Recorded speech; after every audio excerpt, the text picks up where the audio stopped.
All right, I've got a fantastic puzzle for you today. On the surface, it seems like a simple brain teaser, right? But the real answer, the definitive one, is hidden inside a really beautiful piece of mathematics. So let's dive right in. So here's the setup. I want you to picture this. Two cars, maybe a green one and a blue one. They start a race at the exact same moment, and believe it or not, they cross the finish line in a perfect tie. Now here's the question. Does that guarantee that at some point, some single instant during that race, their speedometer showed the exact same speed? Go on, take a second. What's your gut feeling on this one?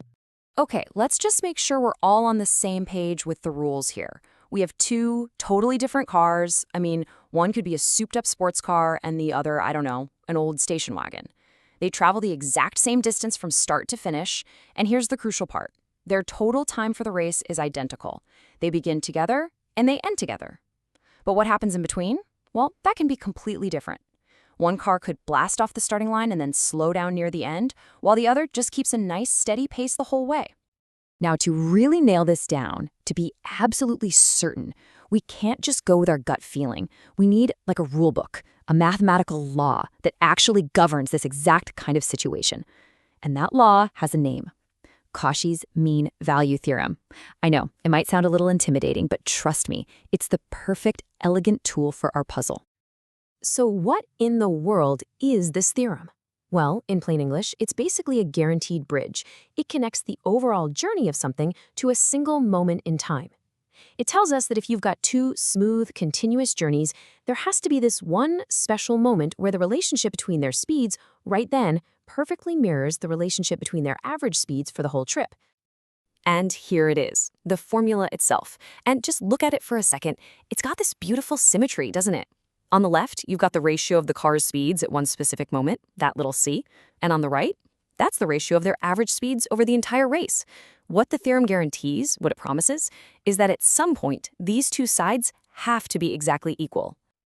Now, of course, like with any powerful tool, there are some, let's call them terms and conditions. But for our cars, these rules are super easy to meet. Their movement is continuous, right? A car can't just teleport. And it's differentiable, which is just a fancy way of saying it has a speed at any given moment. It's not just jumping around with speeds that are impossible to measure. Really, these conditions just make sure we're talking about something that moves in the real world. Okay, so we've got our puzzle, we've got our powerful mathematical tool. Let's put them together and see how Cauchy's theorem just cracks this thing wide open. Okay, so how do we actually apply this? Well, first, we just define the positions of the cars over time. We'll call them f of t and g of t. We already know their movement is realistic, so it fits the rules of the theorem. Now, here comes the big aha moment. What's their average speed? It's just the total distance divided by the total time. And since they traveled the same distance in the same amount of time, guess what? Their average speeds are identical. That means the right side of our equation, that ratio of their averages, is just 1. And if the right side is 1, the theorem guarantees that the left side has to be 1 too. And boom, there's our answer, a definitive, mathematically proven yes. If that ratio of their instantaneous speeds, f prime of c over g prime of c equals 1, what does that mean? It means that at that specific moment in time, c, their speeds were exactly the same. It's not a maybe, it's not a probably, it is a certainty. And man, that just shows you the power of this theorem. But here's the thing. This theorem isn't just some cool party trick for solving brain teasers about cars. It's actually a foundational workhorse in the world of calculus. It's the support structure for some other really famous mathematical tools you might have heard of. Like, for example, have you ever been trying to find a limit in calculus and you end up with something that looks like 0 divided by 0 or infinity over infinity? What do you even do with that? They're called indeterminate forms, and you can't just solve them straight up. You need a special trick. Well, it turns out that the go-to method for these problems, this technique called L'Hopital's rule, is actually proven using Cauchy's mean value theorem. The reason L'Hopital's rule even works, the engine under the hood, is our race car theorem. You can kind of think of it like this. Cauchy's theorem is the deep, foundational idea. It's the why. It sets up this general truth about how two changing things relate to each other. L'Hopital's rule, on the other hand, is the practical application. It's the how. It's a very specialized tool that uses Cauchy's big idea to solve a very specific kind of problem. So, after all that, the race cars, the formulas, these weird indeterminate forms, What's the one big idea you should really take away from all this? Really, it all boils down to this. The theorem gives us this powerful, totally unbreakable link between the big picture, the whole journey, and one specific single snapshot in time.